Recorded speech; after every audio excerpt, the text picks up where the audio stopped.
shadows are always black. Whatever you may be emperor, you may be prime minister, you may be president, you may be superstar or a super sportsman. Whatever you are, it makes no difference. Your shadow will be black.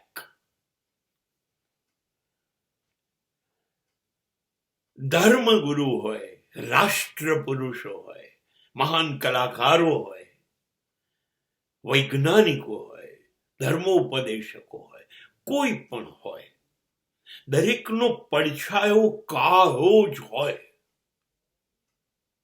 અને પડછાયો ત્યારે જ ન હોય કે જ્યારે તમે જીવન છોડી દો અને મૃત્યુના શરણે જાઓ,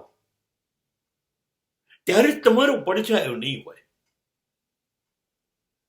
ચિતામાં તમારી લાશને મૂકી દેવામાં આવે તો પડછાયો ક્યાં પડશે? રાખ પડશે. કબરમાં તમને દફન કરવામાં આવશે તો કબરની અંદર તમારો પડછાયો ક્યાં હશે? નહીં હોય. પડછાયો કબરમાં સાથ છોડી દેશે. અને કબરમાં સમ્રાટોના સમ્રાટો, વિશ્વશ્રેષ્ઠ પ્રતિભાઓ સૂતી છે પડછાયા વગર. જીવશો ત્યાં સુધી પડછાયો તમારી સાથે જ હશે અને એ કાળો જ હશે. મને બે વસ્તુ સરસ સૂચે છે. એક કે માણસ જીવે છે ત્યાં સુધી કાશ વગર જીવતો જ નથી. બહુ જ ઓછા ટકાવારીમાં શોધો તોય માણસ તમને કાશ વગરનો ઉજળિયાત મળશે નહીં. કાળું કર્યા વગર તો ચમક આવે કેવી રીતે?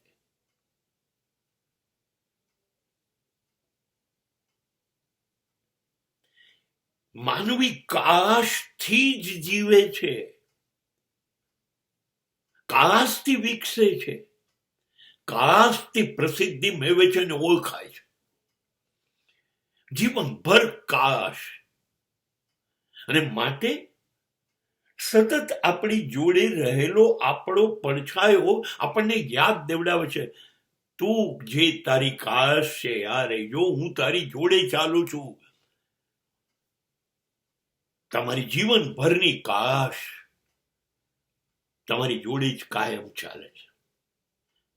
અને એનો અંત કબરમાં જાઓ ત્યારે આવે છે. કેમ કે હવે તમારામાં શક્તિ નથી ને કાળું કરવાની, ખોટું કરવાની. એટલે તમારી કાશ તમારો સાથ છોડી દે છે. અને મૃત્યુનો રંગ કાળો છે. એટલે પડછાયો સતત તમારી જોડે કાળો પડછાયો ફરે, એનો મતલબ તમને સતત કહે છે, અરે ના કર આ બધું. હું છું જોડે, મૃત્યુ છે તારું એ નિશ્ચિત છે. ખબર નથી 5 કે 50 વર્ષ પછી આ મૃત્યુ ના રૂપી પડછાયો રોજ આપણને કહે છે, તારું મૃત્યુ નિશ્ચિત, તારું મૃત્યુ નિશ્ચિત. હું લેવા તો આવી ગયો છું, સમય થશે લઈ જશે. બધાને લઈ ગયો, બધાને લઈ ગયો. સમ્રાટોને લઈ ગયો, ધર્મ પુરુષોને લઈ ગયો, કલાકારોને લઈ ગયો, વૈજ્ઞાનિકો, કોને નથી લઈ ગયો? મૃત્યુ સિવાય આપણો પડછાયો કાળો જ રહેશે અને આપણો સાથ છોડતો નથી.